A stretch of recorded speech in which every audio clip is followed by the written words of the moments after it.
بسم اللہ والحمد للہ والصلاة والسلام علی رسول اللہ وبعد. عن معاویة بن ابی سفیان قال رسول اللہ صلی اللہ علیہ وسلم من یرد اللہ به خیرا یفقہہ فی الدین. رواہ البخاری فی کتاب العلم، حدیث نمبر 71.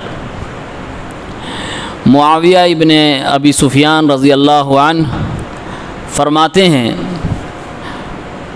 کہ میں نے اللہ کے نبی صلی اللہ علیہ وسلم کو کہتے ہوئے سنا ہے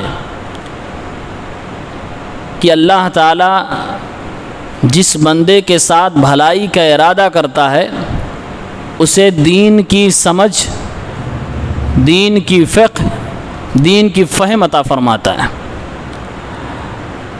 یہ حدیث معاویہ رضی اللہ عنہ نے خطبہ دیتے وقت ارشاد فرمائی.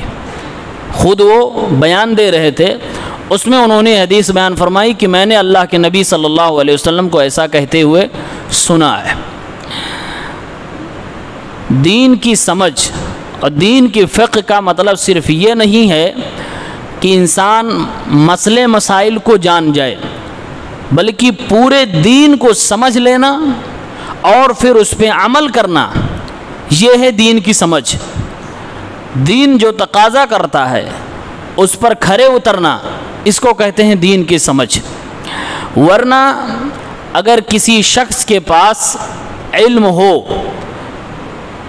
وہ قرآن کا جانکار ہے، عربی اچھی جانتا ہے، حدیثوں کا بھی جانکار ہے، فقہ بھی جانتا ہے، ہر چیز وہ شریعت کے علوم میں سے جانتا ہے، لیکن اس کی زندگی میں عمل نہیں ہے.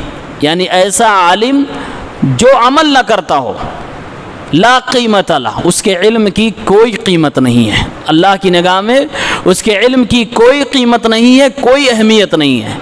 بلکہ اگر صرف علم ہو جائے اور عمل نہ ہو تو وہ علم انسان کے لیے وبال جان ہوگا قیامت کے دن. یعنی علم حاصل کرنا فضیلت والی بات، علم حاصل کر کے عمل کرنا اچھی بات ہے، فضیلت والی بات. لیکن علم حاصل کرنے کے بعد اس پہ عمل نہ کرنا، یہ فضیلت والی بات نہیں، یہ فضیحت والی بات ہے. قیامت کے دن یہ علم جو آج ہم جانتے ہیں اور عمل نہیں کرتے ہیں، ہمارے خلاف حجت ہوں گے. اور قبر کے اندر ہی جو فرشتے مارنا شروع کرتے ہیں گرز سے، فرشتے یہی بات کہتے ہیں کہ تو نے سیکھا نہیں، تو نے سمجھا نہیں. وہ علم انسان کو فائدہ دیتا ہے جس علم کے ذریعے سے وہ اپنے اعمال درست کر لے جائے. اس لیے اللہ کے نبی صلی اللہ علیہ وسلم 3 چیزوں سے پناہ طلب کرتے تھے، اللہ کی پناہ چاہتے تھے. من قلب لا یخشا، اللہ مجھے ایسا دل نہ دے جو تجھ سے ڈرتا نہ ہو. من نفس لا تشبع، اے اللہ مجھے ایسا نہ بنا، ایسی نفس نہ عطا فرما جو کبھی آسودہ ہی نہ ہوتی ہو، کبھی بھرتی ہی نہ ہو، اس کے اندر قناعت پسندی آتی ہی نہ ہو، ہمیشہ لالچ پہ لالچ، لالچ پہ لالچ کرتی جاتی ہو. ومن علم لا ينفع، اور اللہ ہم ایسا علم نہیں چاہتے جو نفع نہ پہنچائے. نفع پہنچانے والے علم جو ہوتی ہے وہ انسان کے کردار کو، اس کے اقوال کو، اس کے افعال کو سنوار دیتی ہے. اسی لیے وہی علم کامیابی کی علم ہے جو انسان کو عمل کرنے میں کام آئے، جو اس کی زندگی کو سنوار سکے، بولنے کا ڈھنگ سکھا سکے، عمل کرنے کے لیے اسے کام آ سکے، وہی علم اس کے لیے نفع بخش ہے. آج بہت سارے لوگ، کمی تو یہ ہے کہ علم سیکھتے ہی نہیں، اور پھر جب غلطی کر بیٹھتے ہیں تو کہتے ہیں میں نہیں جانتا تھا. اس لیے اللہ معاف فرمائے گا. ہر جاہل کو اللہ نہیں معاف فرمائے گا. یہ تھوڑی باریک بات ہے، غور سے سننے والی بات ہے.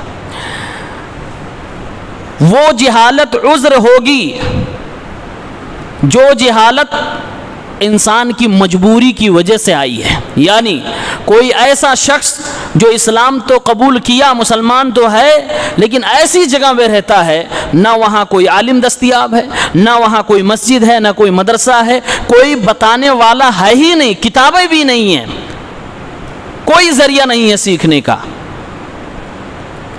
علماء کہتے ہیں جیسے کوئی بادیہ نشین، کوئی بیابانوں میں، جنگلوں میں رہتا ہو، تو تو ایسا شخص اگر نہیں جانتا ہے اور اس سے غلطی ہو جائے تو ایسا شخص معذور ہے، اسے گناہ نہیں ملے گا۔ لیکن ایسا شخص کہ کوئی ایسے شہر میں رہتا ہے جہاں علماء کی بھرمار ہو، جہاں کتابیں آپ کو تھوڑی سی محنت میں مل سکتی ہو، جہاں علم بٹ رہا ہے آپ کے پڑوس میں، آپ کے گھر میں، آپ کے شہر میں، آپ کے قصبے میں، آپ کے محلے میں، جہاں علماء ہیں، جہاں کتابیں ہیں، جہاں اور بھی ذریعے ہیں، اس کے باوجود اگر آپ علم نہیں حاصل کرتے ہیں اور آپ کہتے ہیں میں تو جاہل ہوں اور میں نہیں جانتا تھا، تو یہ جہالت عذر نہیں ہوگی، اس پہ پکڑ ہوگی۔ اور پکڑ اس بات کی ہوگی کہ آپ نے سیکھا کیوں نہیں ہے۔ ایسے آدمی کی پکڑ ہوگی کہ آپ نے کوشش کیوں نہیں کی۔ اگر کسی کے شہر میں یہ ساری سویدھائیں ہوں اس کے باوجود نہ سیکھے تو غلطی اس آدمی کی ہوتی ہے کہ اس نے کوشش ہی نہیں کیا۔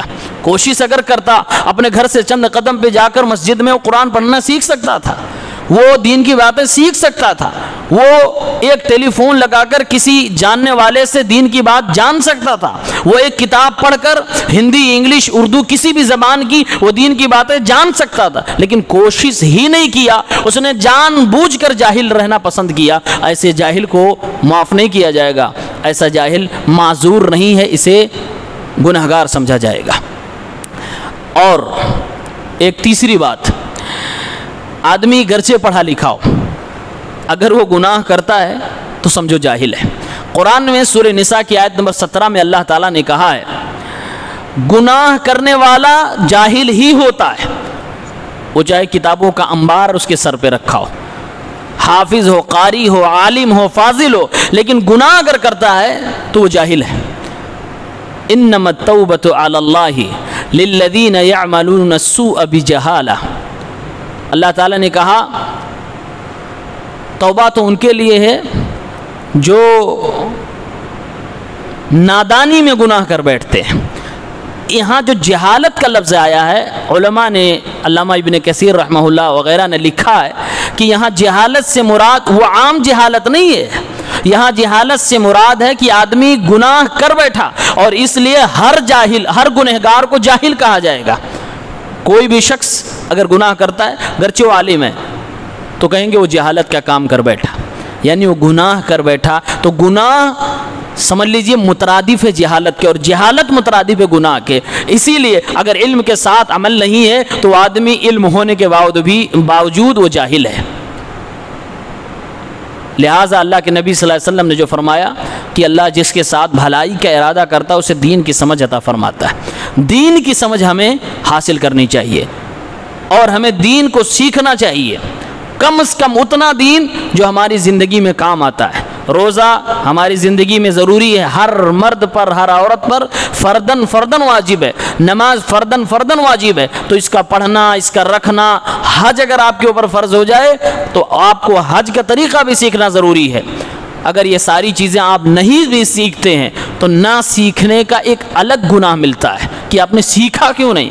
اللہ کے نبی صلی اللہ علیہ وسلم نے فرمایا، سنن ابن ماجہ حدیث نمبر 210، طلب العلم فریضۃ علی کل مسلم، علم کا حاصل کرنا فرض ہے ہر مسلمان کے اوپر۔ اگر آپ بزنس مین ہیں، جس طرح کی آپ کی دکان ہے، جس ٹائپ کی آپ کی دکان ہے، اس چیز کے تعلق سے اسلامی احکام کو جاننا آپ کے اوپر فرض ہے۔ میں ایک مثال دیتا ہوں، اگر آپ کے پاس میڈیکل کی دکان ہے، آپ میڈیکل چلاتے ہو، دوائیں بیچتے ہو، تو آپ کو یہ جاننا فرض ہے کہ کون سی دوائیں حرام ہیں جس کا بیچنا، وہ کون سی دوائیں ہیں جس کو ہم نہیں بیچ سکتے، حرام ہے۔ ایک مثال میں دیتا ہوں، جیسے پیٹ کے اندر جو بچہ ہوتا ہے اس کو گرانا، ایبورشن کرانے کی جتنی بھی دوائیاں ہیں، اسلام کے اندر ایبورشن کرانا حرام۔ اس کی دوائیاں جو بنائی گئی ہیں کہ بلا وجہ جو لوگ ایبورشن کرواتے ہیں اور دوائیاں کھا کر، وہ دوائی بیچنے والا بھی گنہگار ہے۔ ایک پان کی ٹپری کوئی لگائے ہوئے پان بیچ رہا ہے، اس میں گٹکا تمباکو بیچ رہا ہے، وہ گٹکا تمباکو سگریٹ بیچنا اس کے لیے حرام ہے، اور اس کے لیے جاننا ضروری ہے کہ یہ حلال بھی ہے کہ حرام بھی ہے۔ تو جس طرح کی آپ دکان کھولیں، جس طرح کا آپ کاروبار کر رہے ہیں، اتنا آپ کے اوپر جاننا فرض ہے۔ اگر آپ ایک پان کی ٹپری صرف چلا رہے ہیں تو آپ کے اوپر یہ فرض نہیں ہے کہ آپ میڈیکل والے کے بارے میں بھی جانو کہ کون سی چیز حلال ہے، کون سی چیز حرام۔ آپ کے اوپر اتنا فرض ہے کہ اپنے والے بارے میں جانو۔ دوسرے کے بارے میں علماء ہیں وہ بتائیں گے، لیکن اپنا جو آپ کر رہے ہیں اس کے تعلق سے آپ کو جاننا ضروری ہے۔ ایسے ہی ہر قسم کی دکان، ہر قسم کے مال، ہر قسم کے کاروبار کے تعلق سے، یہ تو معاملات و کاروبار کا، شادی بیاہ آپ کر رہے ہو، شادی بیاہ کے تعلق سے جاننا آپ کو ضروری ہے، وہ آپ کی زندگی کا حصہ ہے۔ بچے آپ کے ہو گئے، انہیں تربیت کرنے کے تعلق سے جاننا آپ کے لیے ضروری ہے۔ عورتوں کو کیسے ہینڈل کیا جائے گا، اسلام کا کیا اس کے اوپر پوائنٹ آف ویو ہے، وہ آپ کو جاننا ضروری ہے۔ جس چیز کا آپ کو سامنا ہوگا زندگی میں، وہ ساری چیزیں آپ کو سیکھنا ہے۔ اسی لیے اللہ تعالیٰ نے قرآن میں کہا ہے فَاسْأَلُوا أَهْلَ الذِّكْرِ إِن كُنتُمْ لَا تَعْلَمُونَ، یہ پوری زندگی کا فارمولہ اللہ نے دیا ہے۔ اگر تمہیں نہیں معلوم تو پوچھو، نہیں معلوم تو پوچھو، یہ نہیں کہ نہیں معلوم تو کر جاؤ، جیسا ہے جیسا کر جاؤ، پوچھو، یہ حکم دیا جا رہا ہے۔ پتہ چلا پوری زندگی انسان کو علم حاصل کرنا ہے، پوچھو، اگر آپ پوچھیں گے تبھی علم ملے گا۔ پوچھیں، پڑھیں، سیکھیں، اس سے علم آتا ہے، اور علم آئے تو اس پہ عمل کریں۔ یہ ہماری زندگی کا ماحصل ہونا چاہیے، تب زندگی دینی زندگی ہوتی ہے۔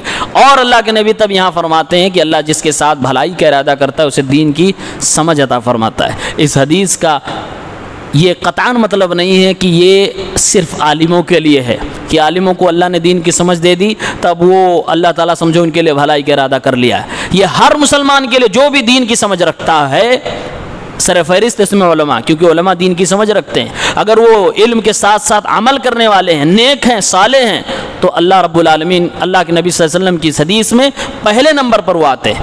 اور عام آدمی میں سے بھی جو علم رکھتا ہے، عمل کرتا ہے، وہ اس کے اندر داخل ہے۔ اللہ سے دعا ہے پروردگار ہمارے ساتھ بھلائی کا ارادہ کر، ہمیں تو دین کی سمجھ عطا فرما، آمین یا رب العالمین۔ السلام علیکم۔